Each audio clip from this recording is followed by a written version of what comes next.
The morning fog clung to the glass towers of Manhattan like secrets waiting to be unveiled. Elena Martinez pushed her housekeeping cart down the marble-floored hallway of the prestigious Meridian Hotel, her movements precise and practiced after 18 months of perfecting the art of invisibility. At 42, she had learned that being unseen was sometimes the greatest luxury of all. The soft hum of the vacuum cleaner in 1247 told her that Maria, her colleague, was already deep into her morning routine. Elena checked her watch, 7:23 a.m. She was running 3 minutes behind schedule, something that would have been unthinkable in her previous life, where every minute was calculated, every second accounted for in diplomatic protocols that could shape international relations. "Buenos dias, Elena," Maria called out as she emerged from the suite, her graying hair pulled back in the same tight bun she'd worn every day for the past decade. "The guests in the penthouse are requesting extra towels again. I swear, some people think we're running a spa." Elena smiled, the kind of practiced smile that had once graced magazine covers during her tenure as Mexico's youngest female deputy foreign minister. Now it served a different purpose, maintaining the careful facade of Elena Martinez, the quiet housekeeper who spoke broken English and kept her head down. "I'll handle the penthouse," Elena offered, her accent deliberately thicker than it naturally was. Years of living in Washington, D.C. and Geneva had nearly erased her Guadalajara inflection, but she'd spent months relearning how to sound like someone who had never left her homeland until recently. The elevator ride to the 42nd floor gave her a moment to breathe. Through the glass wall, Manhattan spread out below like a chessboard of ambition and broken dreams. Somewhere in that maze of concrete and steel, her daughter Sophia was probably rushing to catch the subway to her community college, backpack heavy with textbooks they could barely afford. At 19, Sophia deserved so much more than the life Elena could provide on a housekeeper's salary, but it was safer this way, anonymous, protected. The penthouse suite always felt like stepping into another world. Floor-to-ceiling windows offered a panoramic view of Central Park, where autumn was painting the trees in shades of gold and crimson. The suite cost more per night than Elena made in 3 months, a reminder of how far she had fallen, or perhaps how far she had run. She knocked softly on the bedroom door. "Housekeeping, come in," came a voice from inside, distracted and impatient. Elena entered with her head slightly bowed, carrying fresh towels. The guest was on the phone, speaking rapid French to someone about agricultural subsidies and trade agreements. She recognized the conversation type immediately, the kind of high-level negotiations she had once orchestrated herself. Her hands trembled slightly as she arranged the towels in the bathroom, muscle memory threatening to betray her carefully constructed persona. No, you don't understand," the man continued in French. "The Brazilian delegation won't budge on coffee tariffs unless we give them concessions on beef imports." Elena froze. She knew that voice, not personally, but professionally. Her mind raced back to a conference room in Geneva 2 years ago, where she had sat across from delegates from dozens of countries, hammering out details of a multinational trade agreement that had taken 3 years to negotiate. She forced herself to continue working, dusting surfaces that were already spotless, hoping the guest wouldn't look up from his phone. But curiosity, the same trait that had made her an exceptional diplomat, compelled her to steal a glance. Ambassador Jean-Claude Moreau, France's chief trade negotiator and one of the most influential figures in European economic policy. She had debated with him countless times, had even shared drinks after particularly grueling negotiation sessions. He was brilliant, methodical, and had an elephant's memory for faces. Elena's heart hammered against her ribs as she tried to finish her work quickly, but as she bent to retrieve a dropped towel, their eyes met in the bathroom mirror. For a moment, time suspended itself. Moreau's phone conversation faltered mid-sentence as recognition flickered across his features. Elena saw the exact moment when her carefully constructed identity began to crumble, the slight widening of his eyes, the pause in his breathing, the way his mouth opened slightly in surprise. "I'll call you back," he said into the phone, never breaking eye contact with Elena's reflection. She straightened slowly, every diplomatic instinct screaming at her to run, but her body responding with the poise and dignity that had been drilled into her through years of high-stakes international relations. "Excusez-moi," she said softly, hoping her French sounded rusty, unpracticed. But Moreau stepped closer, his expression shifting from surprise to something approaching wonder. "Mon Dieu," he whispered. "Elena Rodriguez Vasquez, what in God's name are you doing here?" The sound of her real name, her full name, the one that had appeared on UN documents and international treaties, hit her like a physical blow. For 18 months, she had been simply Elena Martinez, invisible and safe. Now, in the span of seconds, everything she had built was unraveling. "I'm sorry, sir," she said in heavily accented English, her voice barely above a whisper. "I think you mistake me for someone else." But even as she spoke, she knew it was futile. Moreau was too smart, too experienced in reading people. He had spent decades studying faces across negotiation tables, memorizing the subtle tells that revealed when someone was bluffing, when they were hiding something, when they were lying.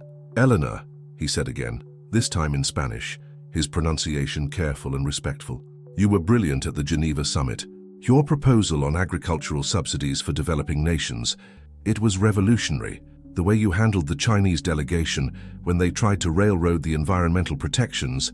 He shook his head in amazement. "You disappeared so suddenly. There were rumors, but no one knew what really happened." Eleanor's carefully maintained composure began to crack. The weight of maintaining her false identity, of pretending to be less than she was, of hiding from a world that had once respected and feared her intellect, it all crashed down at once. "Please," she whispered, and for the first time in 18 months, her voice carried the authority and precision of someone who had once addressed the United Nations General Assembly. "Please don't." The silence in the penthouse suite stretched like a taut wire between two worlds, the one Eleanor had lost and the one she desperately needed to protect. Ambassador Moreau studied her face with the same intensity he had once brought to analyzing trade proposals that could affect millions of lives. Outside, Manhattan hummed with its usual morning chaos, oblivious to the quiet catastrophe unfolding 42 floors above the street. "Eleanor Rodriguez Vasquez," Moreau repeated, his voice softer now, tinged with something between concern and disbelief. "One of the most brilliant diplomatic minds of our generation, cleaning hotel rooms in New York." He paused, letting the weight of his words settle. "What happened to you?" Elena's hands gripped the towel so tightly her knuckles went white. Every instinct screamed at her to maintain the charade, to insist he was mistaken, but she could see in his eyes that denial would be pointless. Jean-Claude Moreau hadn't risen to his position by accepting convenient lies. "I am just Elena Martinez," she said, her accent still deliberately thick, though it wavered now. "I clean rooms. I don't know this person you speak of." Moreau stepped closer, his expression gentling. "Your English was flawless when you delivered that speech about climate refugees at the Copenhagen summit. You spoke for 27 minutes without notes and received a standing ovation from delegates representing 63 nations." He tilted his head. That woman wouldn't suddenly forget how to speak properly. The memory hit Elena like a physical blow. Copenhagen. 3 years ago, when she had been at the height of her career, when world leaders sought her counsel, when her daughter Sophia had watched her mother's speech on television with pride blazing in her eyes. "Before everything went to hell, that woman is dead," Eleanor whispered, the words escaping before she could stop them. The towel slipped from her hands, falling to the marble floor with a soft thud that seemed to echo in the vast suite. Moreau's expression shifted from curiosity to concern. He moved to the sitting area, gesturing for her to join him, but Elena remained frozen by the bathroom door, every muscle in her body coiled for flight. "The Herrera scandal," he said quietly, understanding dawning in his voice. "The bribery allegations, but Elena, those charges were dropped. The evidence was fabricated. Everyone in diplomatic circles knew it was a setup by Congressman Martinez's people to discredit Mexico's position on the NAFTA renegotiations." Elena's laugh was bitter, devoid of any humor. "Drop charges don't restore careers, Ambassador. They don't give you back your security clearance or your reputation. They don't protect your family from death threats or make it safe for your daughter to walk to school without looking over her shoulder." She was speaking in perfect English now, her diplomatic training taking over despite her fear. The words flowed with the precision and authority that had once commanded respect in the world's most important conference rooms. "The media feeding frenzy lasted for months," she continued, her voice gaining strength as she finally gave voice to the nightmare that had destroyed her life. "Fabricated documents showing I had taken bribes from pharmaceutical companies to influence healthcare agreements, photos that were digitally altered to make it look like I was meeting with cartel representatives. By the time the truth came out, I was already radioactive in diplomatic circles." Moreau sat heavily in one of the suite's plush armchairs, his face grave. "I remember now. You resigned from the foreign ministry. There were rumors you had fled Mexico, but then nothing, you vanished completely." "I didn't flee," Elena said sharply. I was advised to disappear for my own safety and Sophia's. Congressman Martinez had powerful allies who wanted to make sure I could never resurface to tell the truth about their dirty campaign. Dead women don't give interviews or write memoirs. The weight of 18 months of enforced silence, of pretending to be someone less intelligent, less capable, less important than she was, suddenly became unbearable. Eleanor moved to the window, pressing her palm against the cool glass as she looked out over the city that had become both her sanctuary and her prison. "So I became Eleanor Martinez," she said quietly. "No middle name, no hyphen, no doctorate in international relations from Harvard. Just another immigrant woman cleaning up after people who probably make decisions about immigration policy over their morning coffee." Moreau was quiet for a long moment, processing the magnitude of what she had told him. When he finally spoke, his voice carried the careful diplomacy of someone navigating treacherous waters. "Eleanor, the world needs minds like yours now more than ever. The trade wars, the climate negotiations, the refugee crisis, these are problems that require the kind of nuanced thinking you brought to every negotiation." "The world made it very clear that it doesn't want my mind," Elena replied. "It wants scapegoats and convenient villains. I gave them both. But surely there are ways to clear your name completely. With what resources?" Elena turned from the window, her eyes flashing with a spark of her old fire. "Do you know what I make cleaning rooms in this hotel? Barely enough to keep Sophia in community college and pay rent on a studio apartment in Queens. I can't afford lawyers who could take on Congressman Martinez's machine. I can't afford to fight a battle that would put my daughter's life at risk again." The mention of Sophia seemed to hit Moreau differently. His expression softened with understanding that came from being a father himself. "How old is she now?" 19. She thinks her mother is a coward who ran away from a fight.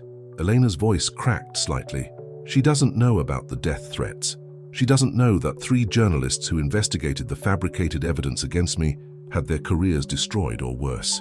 She just knows that one day she had a mother who was somebody, and the next day she had a mother who was nobody." Eleanor realized she had said too much, revealed too much. The careful walls she had built around her new identity were crumbling with each word. She bent to retrieve the fallen towels, her hands shaking as she tried to reassemble the facade of the simple housekeeper. "I should finish my work," she said, the heavy accent returning to her voice like armor. "Please, senor, forget you saw me here." But as she reached for the door handle, Moreau's voice stopped her. "Elena Rodriguez Vasquez was one of the finest diplomats I ever had the privilege to work with. If she's truly dead, then the world is poorer for it." Elena's hands trembled as she pushed her housekeeping cart down the hallway, Ambassador Moreau's words echoing in her mind like a haunting melody she couldn't escape. The afternoon sun streamed through the hotel's floor-to-ceiling windows, casting long shadows that seemed to mirror the darkness creeping back into her carefully ordered world. She had managed to avoid the penthouse for the rest of her shift, but she knew this was only a temporary reprieve. Her phone buzzed against her hip. A text from Sophia. "Mom, staying late at library. Don't wait up." The message should have been routine, but Elena's newly awakened paranoia made her wonder if her daughter was really at the library, or if she had somehow sensed the shift in their precarious equilibrium.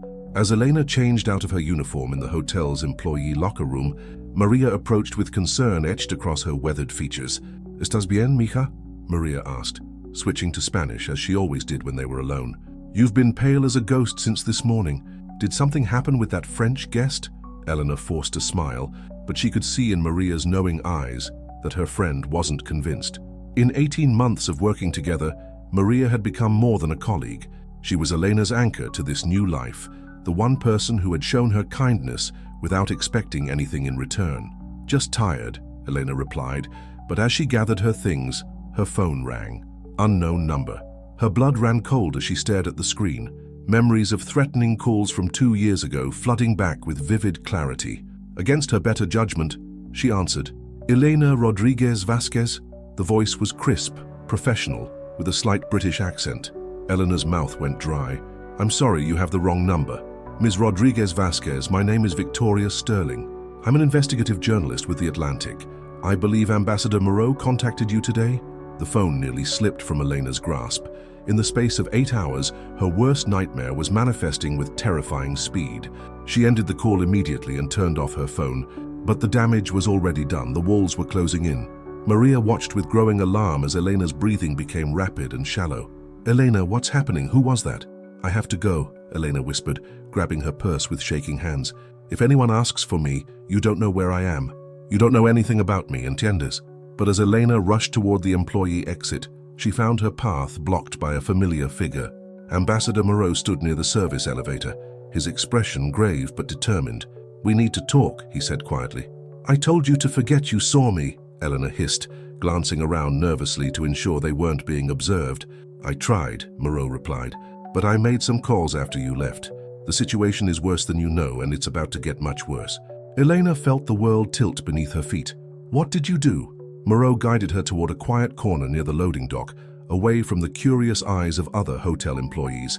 His face was etched with the kind of gravity that Elena remembered from their most difficult negotiations.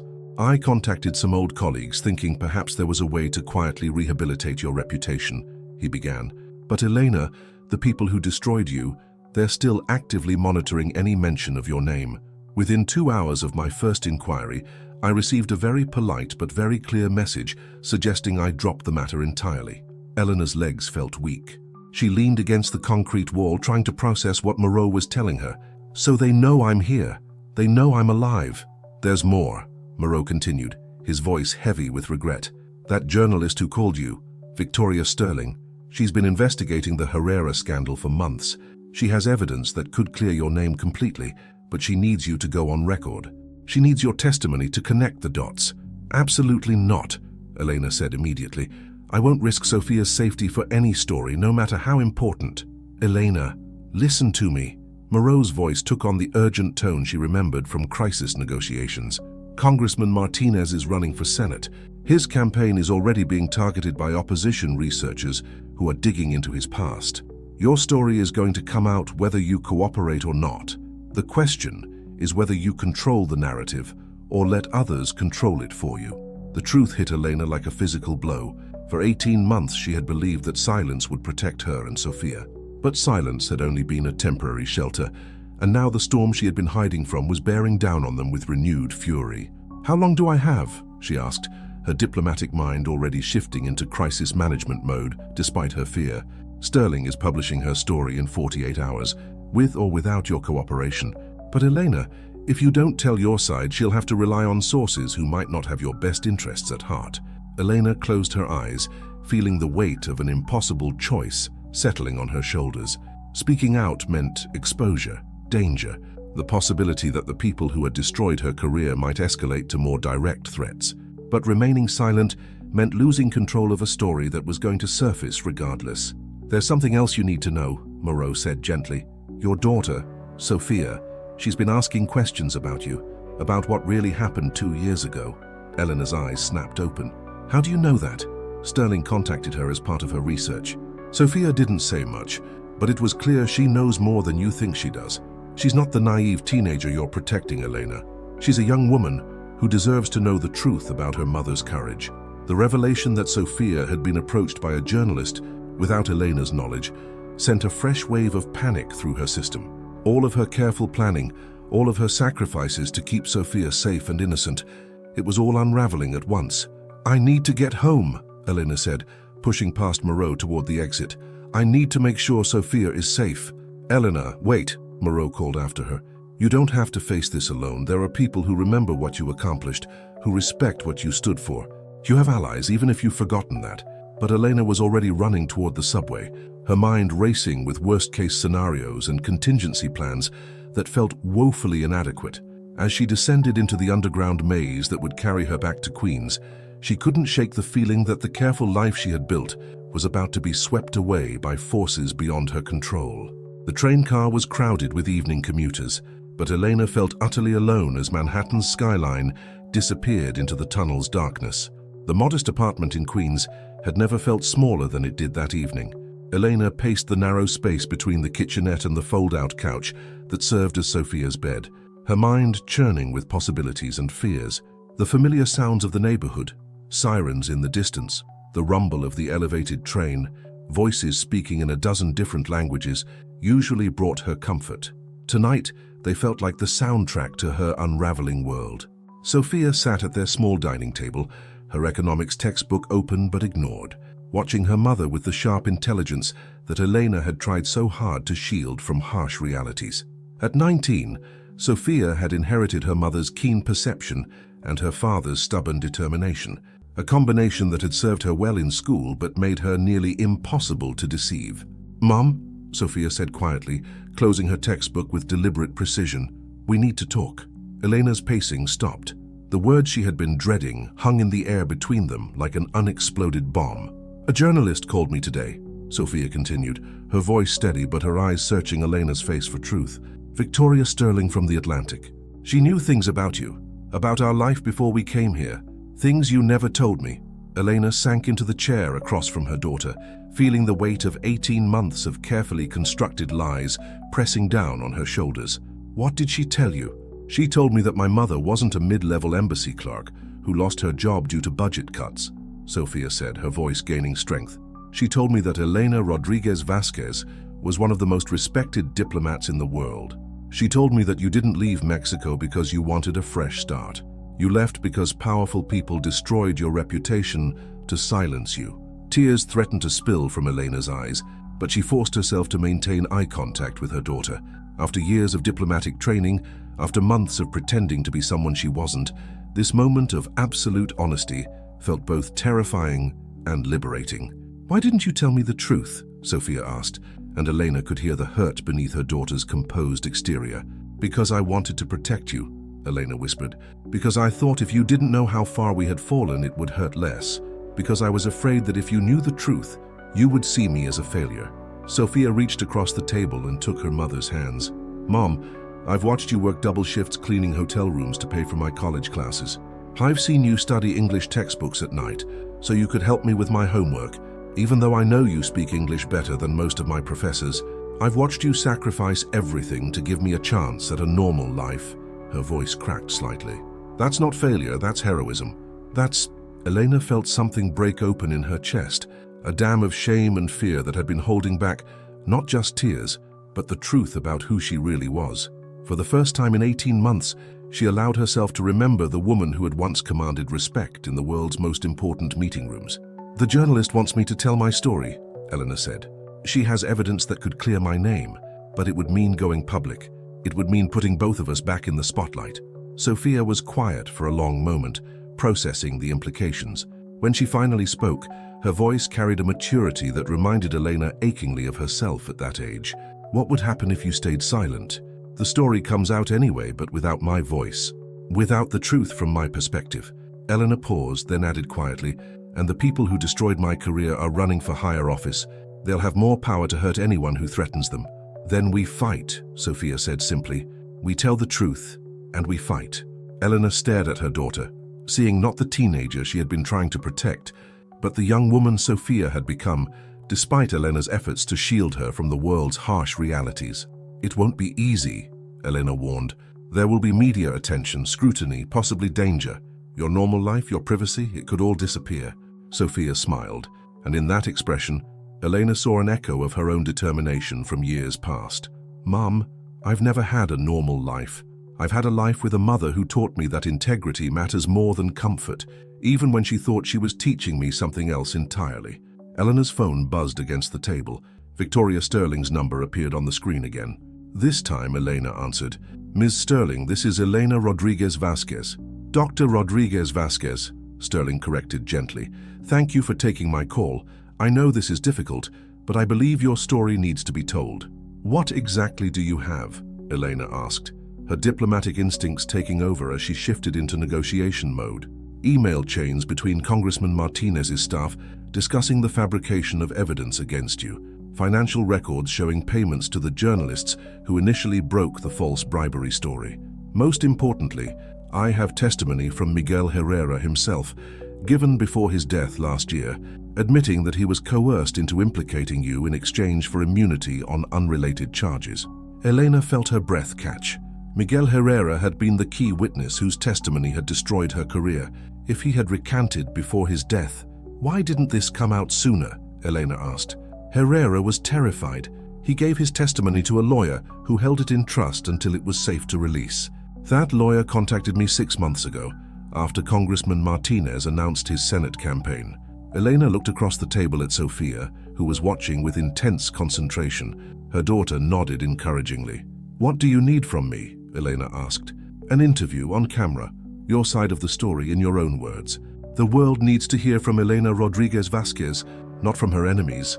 Elena closed her eyes, feeling the weight of a decision that would reshape both of their lives.